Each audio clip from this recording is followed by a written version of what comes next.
Okay, yung nakikita natin sa screen is something I grabbed from the internet. It's like I could give you this picture anyway. Ano siya, you could find it in the internet. Tapos it shows every detail of the armor. Meron siyang konting maliwanag, pero yung sabi nga natin, what we see in the screen is a 6-piece armor. Pero ano yung tawag na doon? Yung ginawa nating summary noon, we included yung praying in the spirit as a defensive, as an offensive weapon kasama nung sword of the spirit. So we're looking at a 7-piece armor. Ito yung naging warm up natin. Tapos prior to our Bible study, I think it was Tuesday, nagpadala ako ng link ng preaching. Sana you had time to watch it, pero from the preaching, ito yung summary. Is the same slide I took from the preaching. Ano ba yung sinabi dun sa preaching? It talks about using the gospel of peace. In-explain dun yung gospel of peace as in spiritual warfare. Sabi nga, tapos ito yung summary which we got from the preaching. Let the peace of Jesus dwell in your heart always. It is very important when we talk about peace and giving out peace, you have to have it within you. Sa simula pa lang. Tapos you have to be committed to the gospel of peace. Maraming alternate ang mundo for peace. Maraming alternate ang mundo for peace, pero ang sinabi nga tinuturo sa atin, doon tayo sa gospel of peace. Ano ba yung alternate ng mundo? There are things like yoga, parang ganon. Pero you could find out from the internet. Tapos si Sister Tayet gave me a very good explanation nitong yoga na it seems good physically, pero yung mga china-chant mo pala, there are chants to the gods or to other gods. So yun yung risk niya. There's a video on YouTube of someone who practiced yoga for such a long time. Tapos thinking na matanggap niya yung peace. There is peace while you're doing it, seemingly peace, pero after it, hindi maganda yung mga nangyayari sa kanya. Tapos, you have that peace, you're committed to it. Tapos anong sabi sa atin? Let's share Jesus. I-share din naman natin si Jesus Christ. I hope you had the time, pero kung hindi nyo pa napanood, if you could spend time, I think it's less than an hour na preaching video. Kasi what we will be having tonight is a complement of what is included dun sa video. Ito yung mga naging topics natin for the past 2 weeks. We were talking about the armor of God. We started with the belt of truth. Kung maalala nyo, di ba? Belt of truth, sabi natin, holds everything. Mahalaga na alam natin yung katotohanan. Truth of the gospel, truth of God, yung existence ng Panginoon, sino ang Panginoon. Kailangan alam natin lahat doon. Bakit? Kasi the entire armor is held together by the belt of truth. So, the entire armor which we would be studying, napakahalaga yung truth, yung katotohanan sa lahat ng yon. Then, we talked last week about the breastplate of righteousness. Ano yung value ng breastplate of righteousness? It protects our body. It protects mainly the heart. It protects mainly the heart. Anong ibig sabihin nun? Maraming ibabato sa atin. The world will throw things at us, like ano yung tinatapon ng mundo sa atin ngayon, yung pandemic, and there are people na nagagamit din ng kalaban, kaya marami ring na itatapon sa atin. And if there's one thing that I'm hoping that you would remember from our study last week, maraming itatapon, pero think of the breastplate, tumatama yung tinatapon. Pero ano man yung itapon sa atin, it will not penetrate, it will not hit our heart. People speak things against us, people speak things behind us, merong mga hindi gagawa ng tama sa harap natin, yun yung mga tumatama. Pero because you have the breastplate of righteousness, hindi pumapasok mga yon. Paano malalaman na hindi pumapasok mga yon? You do not react. Period. You do not react to those. So, ano man yung itapon sa'yo, tuloy ka pa rin sa pinapagawa ng Panginoon sa'yo. Hindi, like, it was Kuya Jolo who talked about this last week. He was talking about a Kevlar vest, di ba? Now, if you would look at videos of people wearing yung mga test ba ng Kevlar vest, tatamaan sila ng bala, it will push the person, merong pressure kasi, pero it will not penetrate. Why am I saying that? Kasi yung mga tinatapon ng mundo sa atin, tatama rin. Siguro may tutulak ka, mapapaatras ka. Siguro, pero hanggang ganun lang. Hanggang ganun lang. It will not penetrate your heart. Ibig sabihin, you will not have adverse reactions to it. Hindi yung tinamaan ka, tapos pabawian mo rin. Ganun din. Kung anong tinama sa'yo, ganun din yung itatama mo. Those things will not happen. Anong ibig sabihin nun? You could still operate well. You could still operate kung paano ang gusto ng Panginoon sa'yo.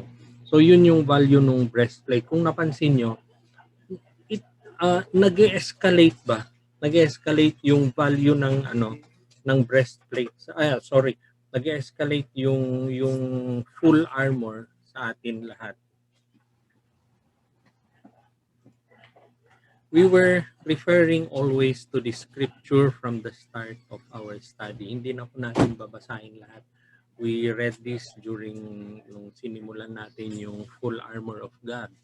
There's one thing that I want us to see sa scripture na ito, yung sa verse 13. Therefore, put on the full armor of God so that when the day of evil comes, sabi niya, so that when the day of evil comes, you may be able to stand your ground. Bakit ko ina-emphasize yung so that when the day of evil comes? Ibig sabihin, the day of evil is not yet there, pero you have to put on your full armor. It is a defensive weapon. Hindi yung isusuot mo pag nasa digmaan ka na, wala pa lang gulo, wala pang unfavorable na pangyayari sa buhay mo, nakasuot na yung armor. So, ibig sabihin, hindi pa lang nangyayari yung day of evil na sinasabi sa scripture, ready ka na. You are always ready. So, let's try to look at our lives today. Yung mga binabato ng mundo sa'yo, ano yung tama nila? Kasi tatama parang yung breastplate. Tatama yan, pero does it really affect you? May nagsalita ng hindi maganda sa'yo, nangaaway ka ba? Nangaaway ka ba? Or, kasi kung nangaaway ka, pinayagan mong pumasok. Pinayagan mong pumasok yun. Pero, will you stay focused on what God wants you to do? Kasi, babatuhin ka, tatama sa'yo, pero kung nag-focus ka sa gusto ng Panginoon sa'yo, that means tumama pero hindi bumaon, hindi pumasok. Look at your day today, or look at how we have been living in the past days. Yung mga binabato ng mundo, tumatama pero bumabaon ba? Bumabaon ba? Kasi sabi nga dito, when the day of evil comes, hindi pa dumarating, handang-handa ka na. And I hope we would be inspired by this scripture. I hope we would be inspired na ganun pala yung armor. Kailangan laging nakasuot. Kailangan laging nakasuot yan. Now, parang yung mga Roman soldiers, we will return to that picture later. Yung mga Roman soldiers na nakikita ni Paul around him before, nakasuot yung armor nila. I'll explain it when we come up with the picture later. Lagi silang nakasuot nung full armor nila. So, yung topic natin tonight is a continuation. It's the third element of the armor. We'll be talking about the gospel of peace. Sabi nga natin noon, ang nag-inspire kay Paul to write this ay yung mga nakikita niyang Roman soldiers. na umiikot noon. Siyempre, they were under Roman occupation during that time. The picture that we see on the screen now, ang pagkaiba lang kasi yung nasa picture, nakadraw yung mga sword nila. They walk around pero their swords are not drawn, yung mga Roman soldier. Meron din silang ano yung tinatawag natin na ngayon na rules of engagement, they also have that. Pero excluding the sword which is drawn, ganun yung nakikita na ni Paul, what we see on the screen. So, dala nila yung shield which is heavy, pero lagi nilang dala, and they have their full armor and they're always ready for battle. Yan yung nag-inspire kay Paul nung sinulat niya yung tungkol sa full armor of God, and he was hoping it is with yung hope niya ay yung ganun din tayo. We're always ready. We're always ready for battle. The scripture that we would be using is from verse 15 of Ephesians. Pabasa natin kay Do muna. Ephesians Ephesians 6:15. 6:15. And with your feet fitted with the readiness that comes from the gospel of peace. Thank you. So, with your feet, yung paa Welcome, natin. Pastor. Alin? Welcome, Pastor. With your feet, fitted with the readiness that comes from the gospel of peace. Pinag-uusapan. So, ano yon yung footwear. Pinag-uusapan ang footwear dito. Yung sabi nga natin, inspired siya dun sa ano, yung observation ni Paul, he found inspiration dun sa suot ng mga Roman soldier na sapatos nila. So what we'll do tonight, pag-uusapan natin yung sapatos, yung sandal nila, yung ano yun, yung Roman sandal nila. It's quite confusing kung tatawagin natin boots or sandals or footwear, whatever. Pero kung ano man, we're referring to this one. This is a parang remake ba? Present day remake nung shoes ng Roman soldier. Now, it is something na ang tawag sa sa Latin is caligae. Sabi ni Wikipedia, it is caligae. Ano ang caligae? They are heavy-soled, hobnailed military boots known for being issued to Roman legionary soldiers and auxiliaries throughout the Roman Republic and Empire. Ito yung suot nila. Now, heavy-soled. Unang-una heavy-soled. Kasi yung swelas nung sandal, yung swelas niya is 3 layers. 3 layers na leather yan. 3 layers. Bukod sa tibay, it has to be heavy. It has to be heavy. Now, nagtataka ako nun. Bakit kailangan heavy sole? Tapos, hindi lang pala tibay, hindi pala yung parang para maging matibay lang yung swelas ng sapatos. Yung purpose pala, kaya nila ginawang heavy sole, kasi para nararamdaman nung sundalo na meron siyang suot. Further research into the sole of the Roman shoes, of the Roman boots, ano siya? Kasi yung mga soldiers, they were peasants, they were farmers, they were sheep herders. Tapos kinuha nila, train nila na maging sundalo. Anong relevance nun?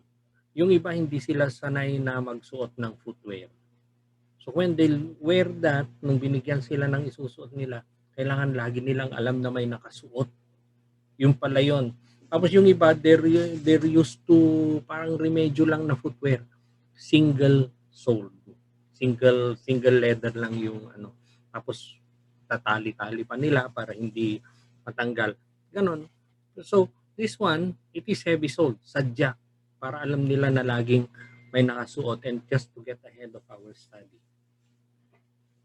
Yung gospel of peace is something that we wear, and we should know that we always have it.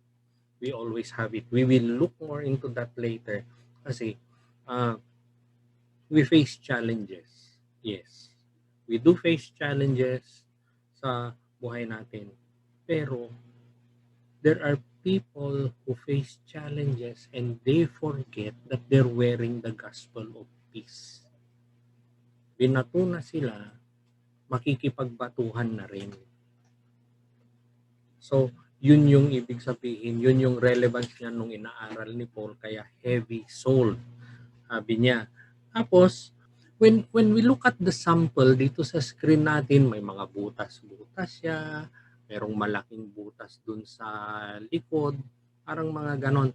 We're thinking na design yan, kasi ganon naman yung mga sapatos natin ngayon, they're mostly designed, kaya may mga guhit, may mga butas and everything. Ito pala, inaral talaga ng mga Roman, nilagyan nila ng butas where ventilation is needed, nilagyan din nila ng butas dun sa possible na magkaroon ng blisters. So, ibig sabihin, inaral talaga. Inaral talaga. So, they are protected from blisters, they are protected from foot diseases. Tapos, makikita natin dun sa nasa baba, merong spikes. Hobnails ang tawag nila dun nga sa definition natin, hobnailed military boots. Bakit kailangan ng hobnails dito sa Roman footwear? Bakit kailangan yon? Kasi unang-una for traction. 'Di ba yung mga sapatos natin ngayon may mga guhit-guhit sa ilalim para hindi siya maging madulas? During their time, they would put hobnails. First reason for that is para may traction. Madulas man yung dadaanan nila, mabato man yan, hindi sila ganon-ganon na madudulas na lang.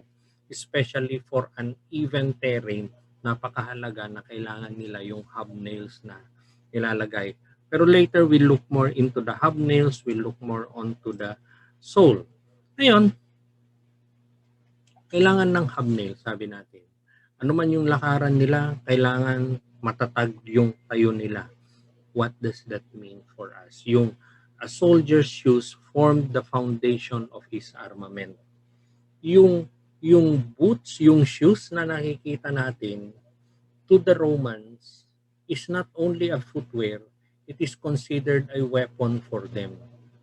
Walang kwenta lahat yung mga suot nila kung wala naman silang footwear. We will see more of that later, bakit ganun kahalaga yon. Bakit ganun kakapal yung swelas niya. So, kasi during the time nila Paul, yung mga Roman soldiers, they were relying more on walking. Maglalakad sila, maski gaano kalayo yan. Hindi naman lahat, yung mga officers, yun yung mga nabibigyan ng kabayo, merong mga chariots. Pero, yung army, which is composed mostly of soldiers, ang mode of transportation nila ay maglakad. Naglalakad sila. So, ibig sabihin, mahalaga na comfortable sila sa paglakad nila. Mahalaga rin na matibay yung sinusuot nila sa kanilang paa para hindi nga sila magkasakit, hindi mag-blisters, hindi masugatan yung kanilang mga paa. Now, we said kanina na mabigat. Kailangan mabigat para alam nila lagi na may nakasuot sa kanila. Bakit? Bakit ganon? Kasi nasanay sila, nandun na nakasuot. They know they have it on. So that when they step into battle, they won't even need to think na meron ba nakasuot sa paa ko o wala. Hindi na nila iniisip yon. So, bring it to our situation. Kung alam mo alam mo na meron kang nakasuot, meron kang pundasyon, yung word of yung gospel of peace, yun yung foundation mo, you know that you have it. When you get when you are confronted by a challenge, hindi mo na kailangang isipin na handa ba ako para dito. Hindi mo na iisipin na meron ba akong ikakasa dito. Hindi na. Alam mong meron. Alam mong handa ka. Haharapin mo na lang. Wala kang takot na. So, ibig sabihin, ganun yung purpose yung sandals, yung shoes ng Roman soldier. Tapos yun nga, sabi natin, para alam nila lagi. Tapos merong hobnails. Bakit? Kasi they need to know that they have a solid footing, and once they know that, they will concentrate on the battle. And the same thing for us. Alam mo na ang tinatayuan mo ay yung salita ng Panginoon. Hindi ka na nangangapa sa salita ng Panginoon, kaya nga meron tayong go-to verses para hindi ka na naghahanap. You're focusing on the battle, on the challenge in front of you anymore. Hindi na yung saan ko ba huhugutin, kung ano yung sinasabi ni Lord dito, alam mo na. Alam mo na yon. Alam mo na yon. So, kailangan yung solid footing. Tapos, yun nga, sabi nga natin kanina, yung hobnails niya para may traction sila, hindi sila basta-basta na dudulas. Ibig sabihin, ano man yung lalakaran, ano man yung terrain na pupuntahan nila, handang-handa sila.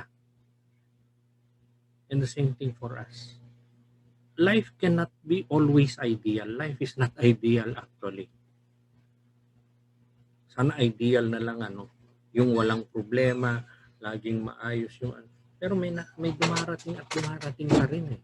May dumarating na problema, and when you have the gospel of peace shoes, sabi nga dun sa preaching video, if you have it on, you wouldn't even care what terrain it is. You wouldn't even care. Kaya mo, hindi ka natatakot kung ano man yung inaapakan mo. Now, what we'll do, we look at yung Ephesians 6:15 from the New King James Version, kasi merong mahalaga tayong makukuha doon from the New King James Version. What you have on the screen is the New King James Version. Ann, pwedeng pakibasa, please? Ephesians chapter 6 verse 15, and having shod your feet with the preparation of the gospel of peace. Yeah. Thank you, Ann. Now, when we look at what we have on the screen now, parang may kalayuan dun sa NIV, di ba?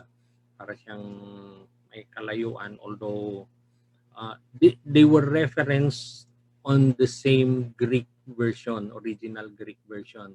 Pero dito sa New King James, hinugod niya kasi yung preparation, and that's what we'll be looking at tonight. Preparation is the Greek word that you see also on the screen, hetoimasia. Hetoimasia ginamit sa sa New King James. Now, anong ibig sabihin nito? Anong ibig sabihin ng hetoimasia? Yung meaning niya, I drew it out from the Vine's Expository Dictionary of Old and New Testament. Yung Vines will define the word for you, pero ibibigay niya rin yung context kung paano nagamit yon, kung paano nagamit kunwari yung word na yan dun sa scripture na kung saan siya ginamit.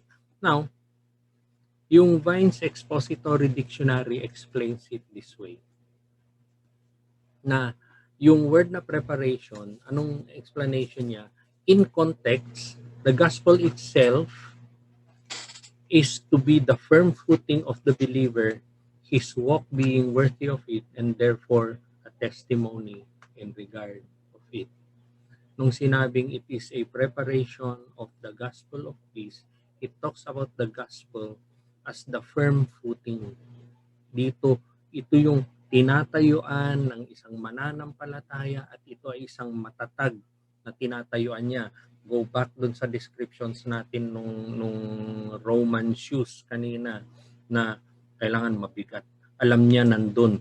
Wala nang kailangang mag-remind sa kanya, magpaalala sa kanya na meron kang suot. Hindi niya iniisip, may suot ba ako? Hindi. And that's what the context of the word preparation is telling us.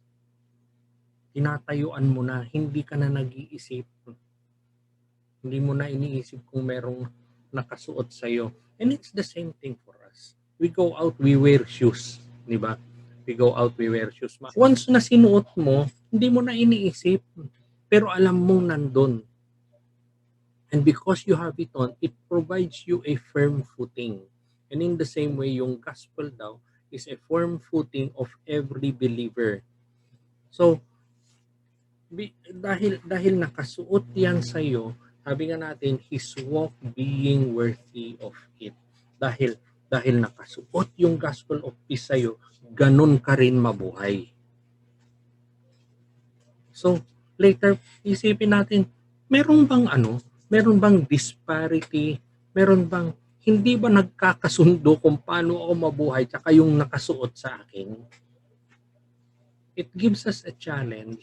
It makes us think of ourselves na nasan yung problema? Yung pamumuhay ko o yung tinatayuan ko? Alin kaya doon? Am I really standing on the gospel of peace? Kasi sabi dito, further to this, anong sabi niya? His walk being worthy of it, and therefore a testimony in regard to it. Your walk, your life is a testimony on the gospel on which you are standing, and it is time for us maybe to think now, kumusta yung buhay ko? Kumusta yung buhay ko? Paano ako nabubuhay? Is it a testimony of the gospel that I'm standing on? Think of the life that we have now. Think of the life that you choose to live. Is it a testimony of the gospel? Hetoy Masiya, of the gospel that you are standing on. We look at this word, at this Greek word, sa Old Testament. Yung Old Testament, as we may know, was written in Hebrew. Pero during yung time ng occupation ng mga Greek sa Israel, they translated the Old Testament Hebrew, they translated it into common day Greek para maintindihan ng lahat.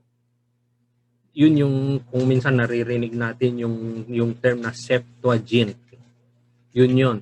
Ngayon, in the scripture, Psalm 89 verse 14, ginamit din yung word na Hetoy Masiya dun sa ito yung foundation as we see it in the screen. Righteousness and justice are the foundation. Yung word na foundation dyan sa Septuagint is Hetoy Masiya rin. What would that, ano yung relevance niyan sa atin? Just as righteousness and justice are the foundation of the throne of God, the gospel message provides a solid footing a Christian must have. Yung Psalm 89, it talks about the foundation of the throne of God. Pagdating dito sa Ephesians naman, it talks about the foundation na tinatayuan ng isang mananampalataya. What are you standing on? What are you standing on? Ito yung you are standing on it na parang natural na sa buhay mo. Hindi mo na iniisip-isip, suot ko ba talaga yung gospel of peace? Parang hindi yata. Parang yung very common na maririnig natin. Parang nahuhulog yata yung mga prutas ko. The Roman soldier does not want that. The Roman soldier does not want that. Yung nahubad yung sapatos niya, hindi po. Ayaw nila nun. There are some history accounts na yung, how do I say it, walang namatay na Roman soldier in battle na natanggal yung sapatos niya. There are accounts in history na ganon. Ganon kahalaga. Ganon kahalaga. Anong ibig sabihin nun? Even at the point of death, hindi sila bumitaw dun sa tinatayuan nila. And I hope that that would be the same for us. Even at the point of death. Even at the point na hindi ako bibitaw dito sa pananampalataya ko. Hindi ako bibitaw sa Panginoon. Even at the utmost challenge in my life. Sabihin na ng mundo lahat ng masamang salita sa akin, gawin na lahat yung masama sa akin, tatayo pa rin ako sa Panginoon ko. That is the meaning of what you see in the screen. Ngayon, gospel of peace. Ano yung peace? Ano ba yung peace? When we talk about peace, ano ba yung peace? Kadalasan kasi, when we talk about peace, we're talking about, ayan, parang yung picture natin sa screen, very peaceful. O kaya yung walang gulo. Ano ba yung peace talaga? Sa mundo kasi natin ngayon, we think of peace as it is a condition where there are no active wars, walang digmaan, walang conflict, yun yung peace na alam natin ngayon. Although we all know that the peace as defined that way is always volatile. Walang digmaan kaya merong peace. Sa West Philippine Sea, peaceful doon ngayon. Really, kasi walang digmaan. Pero anong nangyayari? We all know what is happening there. Pero that is how we define peace today. Pero yung Bible kasi, it shows us peace more than just the absence of conflict. Absence of conflict, kunwari sa bahay, walang nag-aaway, maayos lahat, peaceful kaming nabubuhay. Yung definition ng Panginoon of that, of peace, is even beyond that. Peace comes from unity and closeness with God. Peace comes from unity and closeness with God. Maraming prophecies sa Bible tungkol dun sa peace na mangyayari pag nandito na yung, pag na-establish na yung kingdom of God dito sa mundo. We read about, a lot about that sa book of Revelation, na peace palagi yung operative word nila. I'll be showing you a scripture tonight from the book of the prophet Isaiah, and we will see further kung anong ibig sabihin ng peace doon. Have it on the screen, yung sinulat ni prophet Isaiah. Anong sinasabi niya? Establish na yung throne. Panginoon na, siya na lang at wala nang ibang Panginoon. Ganun yung sinasabi dito. Now, I want to take you to verse 4. Anong sabi sa verse 4? The Lord will mediate between nations and will settle international disputes. Sabi niya. Ngayon, maraming conflicts between nations. May mga nagnanakaw ng isla. Merong gustong ipamigay ang isla. Pero anong sinasabi dito? The Lord will mediate. Teka muna, Panginoon na mag-aayos lahat niyan. Bakit? Siya yung ultimate na judge. Pag siya yung nagsabi, wala nang kukontra. Wala nang magsasabi na, I will not cooperate with yung organization na yon. Wala nang ganun. Pag sinabi ng Panginoon, period, He will settle international disputes. Tapos, I want us to look at the next lines. They will hammer their swords into plowshares and their spears into pruning hooks. What does that mean? Even the weapons of warfare are not needed anymore. Bakit merong peace ngayon? Kasi pabagsikan ng armas yan. Pabagsikan ng armas yan. Kung ganun katindi ng armas yung isang bansa, ito lang yung meron tayo, ay hindi tayo kakasa sa kanila. Yun. Pero what is this scripture telling? Walang kailangan na armas anymore. That is the peace that is defined by God. Nation will no longer fight against nation nor train for war anymore. War is a byword. War is a word of history pagdating dun sa peace na sinasabi ng Panginoon. Hindi mo na kailangan ng armas. Hindi mo na kailangan ng army. Hindi mo na kailangan hindi mo na kailangang mag-train ng mga sundalo. Yun yung peace ng Panginoon. Peace is not only the absence of conflict. Peace is where conflict cannot exist anymore. Hindi na siya volatile peace na parang meron tayo ngayon. The world that will exist when the kingdom of God has been established will be a world where the instruments of war will be destroyed. Very confident na wala na. That is the peace that God is talking about. That is the gospel of peace. Yun yung klase ng peace na sinasabi doon. And that is so much good news para sa atin. This is the peace na sinasabi doon sa gospel, yung ultimate na peace. Tapos, it talked about something so big. Pero ang ginawa naman ni Paul in the scripture that you see on the screen, sa Colossians 1 verse 23. Pabasa naman natin, Cecil, pwedeng pakibasa para sa atin. Colossians chapter 1 verse 20.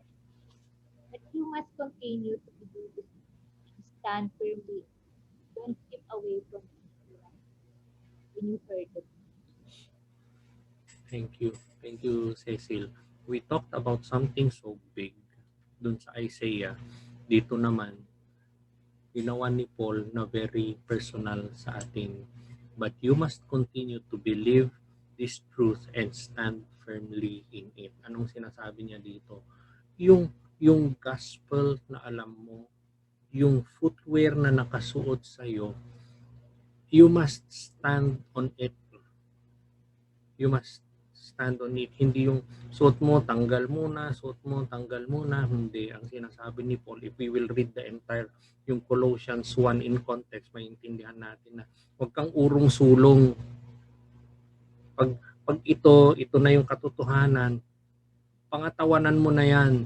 Don't drift away from the assurance you received when you heard the good news. Do not drift away. Alam mo yung katotohanan, that is peace. Ito yung peace na sinasabi ni Paul, na kaya niya sinabing gospel of peace. Ito yung alam mong katotohanan na hindi mo nabibitawan. Ito yung sinasabi ni Paul na yung paniniwala and being grounded in the gospel of peace, it will always bring you hope. Ito yung binabato ng mundo sa akin. Ito yung nababasa ko sa dyaryo, napapanood ko sa TV. Pero ito ang sinasabi ng salita ng Diyos. Ito yung sinasabi ng salita ng Diyos. Maalala nyo nung a few weeks ago, yung sobrang gulo ng Israel, yung nagpapalipad ng mga missiles ang yung mga Palestinians, yung mga Hamas, nagpapadalipad sila. Oh, I was thinking before na, syempre in the news, anong sasabihin ng news? Ito yung nangyayari, may mga namamatay and everything, mag-a-attack sila, nakialam si Iran, nakialam ang Iran, nagpalipad ng drones, nakialam yung ibang bansa around them, nakikialam sila. Isip ko, ganito yung lumalabas sa news. Pero, nakatatag sa Biblia na there will be no country that will succeed against Israel. Nakalagay nga sa Bible, anyone who attempts on Israel, they are only hurting themselves. Ang daming nakikita sa news before. Pero, yun yung nakasulat sa scripture eh. Yun yung nakasulat sa scripture. And, maski nakikita ko yung news, I had peace in myself. Ay, malalagpasan ng Israel ito. Malalagpasan niya. Even up to today. If we would make a follow-up dun sa mga nangyaring ganun sa Israel, pinag-iinitan pa rin.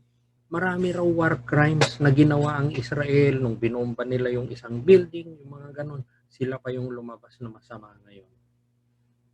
Yung I forgot the name of the organization from the United Nations, pero sila raw yung magi-investigate ng war crimes ng Israel.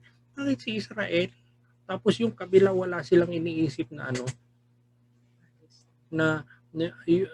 wala silang iniisip na sasampahan din nila ng war crimes. Pinag-iinitan ng Israel. Pero nakatatag po sa Biblia na walang makakatalo sa Israel. And that is enough to give us peace. Ito yung sinasabi dito. Huwag kang bumitaw. Huwag kang bumitaw sa katotohanan na alam mo. We hold on and stand firm in the gospel of peace. Parang yung Roman shoes, yung Roman boots, ito yung firm foundation nila. Madulas yung daan, basa yung daan, pero alam nilang nakasuot yun, sige, todo natin to harapin at harapin natin. Yun yung gospel of peace. What you see on the screen are spikes. Ito ay yung actual spikes na ginagamit merong mga Roman warfares during that time, yung mga time ni Paul. Bakit meron tayong spikes ngayon? Yung mga kalaban ng Roman army, mga kalaban ng mga Romans, anong ginagawa nila? Nagkakalat sila ng spikes sa battlefield, maglalagay sila. Kasi they were thinking na pag ito naapakan, siyempre magkakasugat na yan, hindi na makakagalaw yung mga sundalo. Ito yung naging reference ng mga nag-design ng Roman footwear. Ito yung naging reference nila na ganyan man yung spikes, gagawin nilang 3 times yung kapal ng swelas. Maapakan man yan, hindi pa rin babaon. Yon. So, ganun kahalaga na ganun katibay yung swelas nung Roman footwear para hindi babaon yung spikes na yan. Bakit? Kasi kung yung sundalo wala siyang suot or hindi, kung kulang yung tibay ng swelas niya, they will find themselves hurt, they will find themselves crippled, eventually they will be killed in battle. Kaya yung suot nilang footwear, it is very vital para sa Roman soldier. And when we think of it, ganun din sa atin. Yung mga dinadaanan natin everyday, yung mga ginagawa natin everyday, maraming tinatapon na spikes yung kalaban. Pupunuhin niya ng spikes yan. Bakit? Para masugatan ka, hindi ka na magtutuloy sa pinapagawa ng Diyos sa iyo, mawawala ka na sa plano ng Diyos, ayaw mo na, lalayo ka na sa Panginoon, and that's what the enemy wants para sa atin. So it is very vital na matibay po yung footwear natin. Matibay yung tinatayuan mo, matibay yung pundasyon mo, na maski maapakan mo man yung spikes na yan, hindi babaon sa'yo. Hindi babaon sa'yo. It will not hurt you, it will not cripple you, it will not even lead you to death. The only shoes God gives us as part of yung armor niya, of His armor, can give us the protection we need to keep moving safely across the battlefield. Don't take away your boots, don't take away your shoes. Tuloy-tuloy pa rin yan para maski ano yung ibato sa'yo, ano yung spikes na inilalagay dyan, hindi ka matatalo, hindi ka masusugatan, you will keep on. Now, we talked about yung preparation, spikes, shoes, and everything. We put them all together now. We put them all together. Preparation, spikes, yung hobnails, and everything. When we wear that gospel of peace like shoes on our feet, it provides us with the preparedness, a firm foundation that allows us to keep a sure footing in life's most difficult moments. Anong halaga ng gospel of peace? Ito yung foundation natin, firm foundation natin.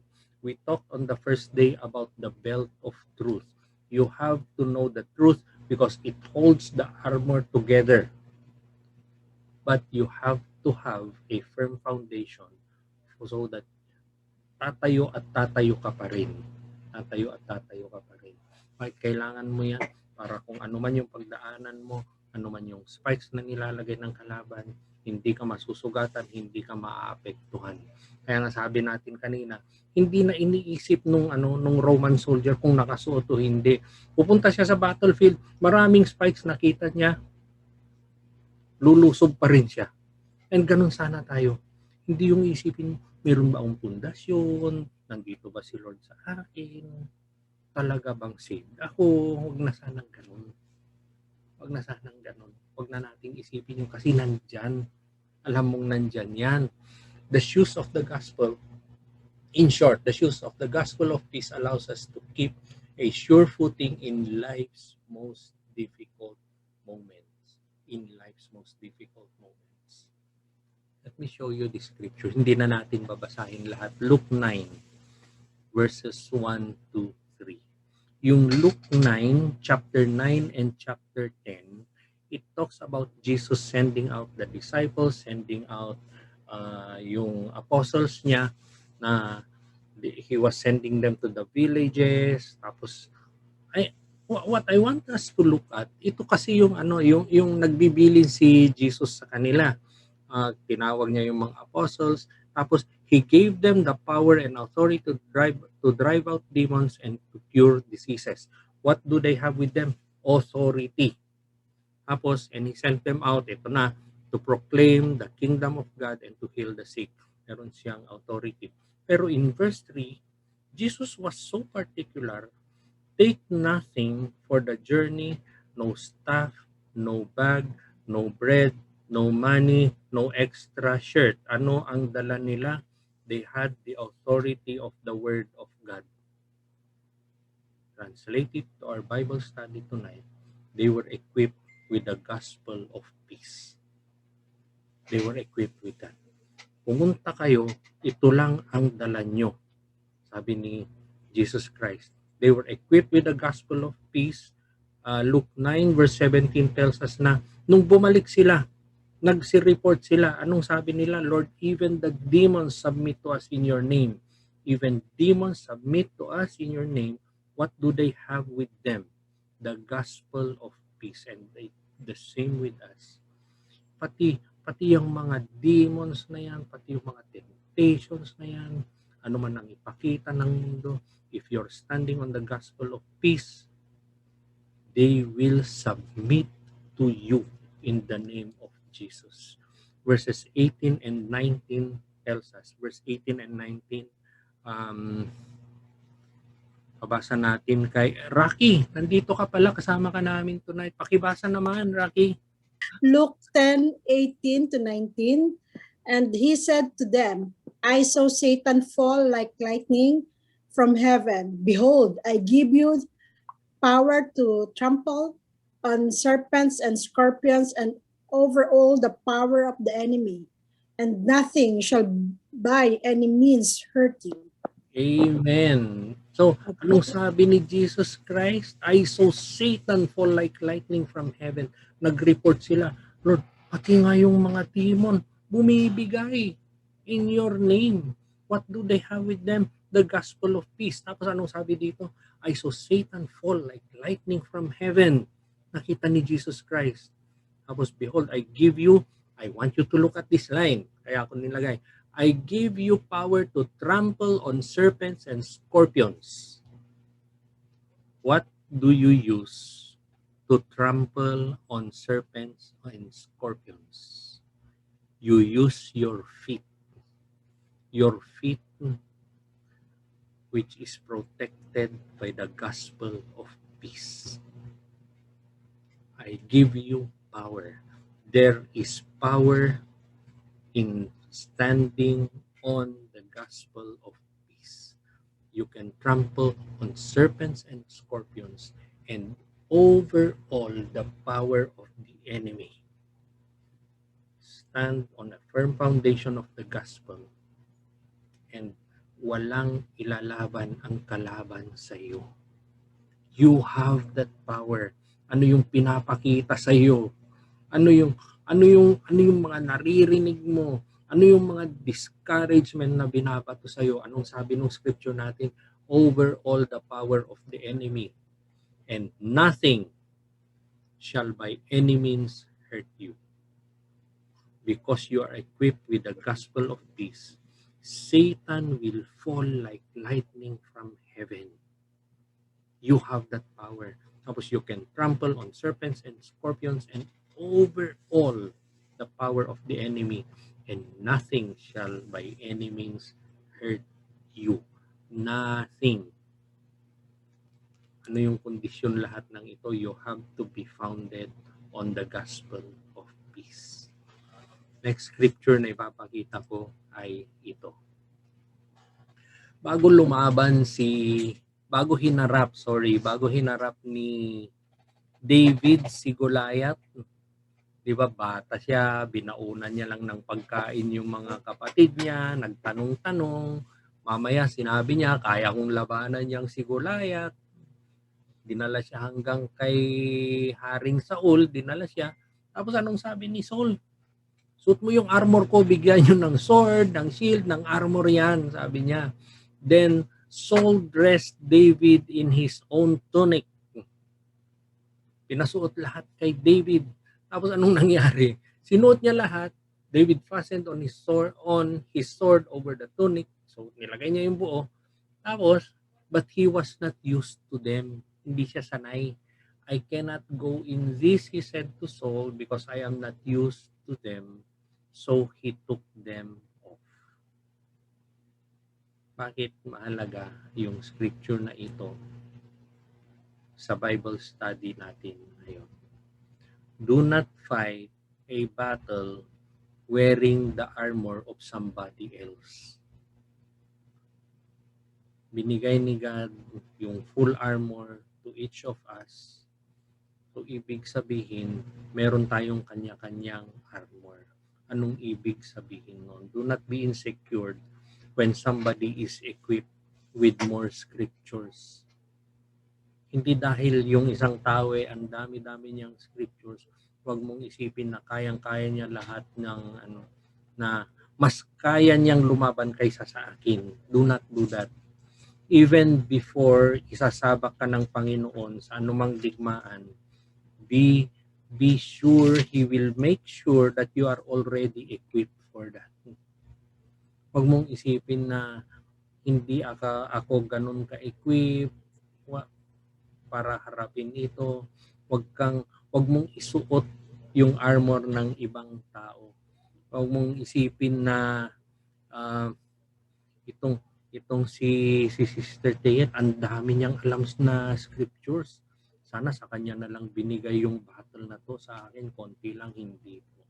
Don't wear the armor of another one. God gave you His armor. He knows the battle that you are facing, and you have armor enough for that battle. You have armor enough for that battle. Ang issue naman ay hindi sa Panginoon eh. Ang issue ay sa atin. Kasi gospel of peace. Do you know the gospel of peace? Do you read your Bibles? Kasi yun yung assurance mo. Yun yung assurance mo. You have that armor. Now, nasa iyo yan kung matibay nga yung armor mo o hindi. Pero huwag mong isipin na mas matibay yung armor niya, mas matibay ng armor doon. Basta kung saan ka ipapasabak ng Panginoon, you are equipped for that. You are equipped for that. 1 Samuel 17:45. Ito yung naghamunan si Goliath tsaka si David. David said to the Philistine, "You come against me with sword and spear and javelin, but I come against you in the name of the Lord Almighty and the God of the armies of Israel, whom you have defied. I come against you in the name of the Lord Almighty." The name of the Lord Almighty. It talks about God. The name of God. Sino ang Panginoon? It talks about a declaration of God. And the word of God is the only declaration of Him. I come against you. When you face your battles, you face your giants today, you could use the same statement, I come against you. And I am equipped with the gospel of peace. Dala-dala ko yung gospel. Yun yung tinatayuan ko. Wala kang panama sa akin. Wala kang panama sa akin. Ganon. David faced Goliath invoking the name of God. And you can always face your Goliath invoking the gospel of peace. The word of God. Ganon kahalaga po. Kaya nga kailangan meron tayong mga go-to scriptures. Kailangan nating lahat yon. We will always invoke the gospel of peace. What shoes are you wearing today? Ito yung tanong natin kanina. What foundation are you standing on to? Ano yung pundasyon mo talaga? And I hope we have a realization of that tonight. Who or what are you depending on in times of challenge? Who or what do you do do you run to in times of challenge? Kulang yung yung sentence ng words. Who or what do you run to in times of challenge? Sino yung takbuhan mo? Talaga, yung talagang takbuhan mo. Kasi it talks about your foundation. And I hope we have a thinking of that tonight. Kanino nga ba ako tumatakbo? Alam nyo, in times of challenge, pag sa pastor ka tumakbo, kulang, sablay yun. Sablay pa rin yun. Takbo ka kay God. Takbo ka sa salita ng Panginoon. Si pastor hindi laging nandyan. Pero ang Panginoon laging nandyan. Yung salita niya, it will endure. Will always endure. Sana ganun tayo. I hope our Bible study tonight gave us a thinking of all of these things. Ano yung pundasyon mo? Ano yung suot-suot mo nga ba talaga ngayon? And these are questions that I leave with us tonight. And I hope we will get a thinking of that. Thank you po. Thank you. I hope nakatulong yung Bible study natin. Thank you, Pastor. Yeah. We're going to have we have time for applications 9:20 something pa eh. Dito lang tayo mag-uusap. Yung application natin will be having our breakout rooms. What shoes in your life do you need to replace with the gospel of peace shoes? May suot-suot ka ba na hindi pala kailangan yun? Hindi pala kailangan yun. Think of those shoes that you're wearing that when you step on spikes, you get hurt by the spikes. Those are the shoes that you should replace with the gospel of peace. Which part of our Bible study had the most impact on you? Naipadala na yata nito. Pinadala na niya. Nasa chat group na tayo. Nasa chat group na natin.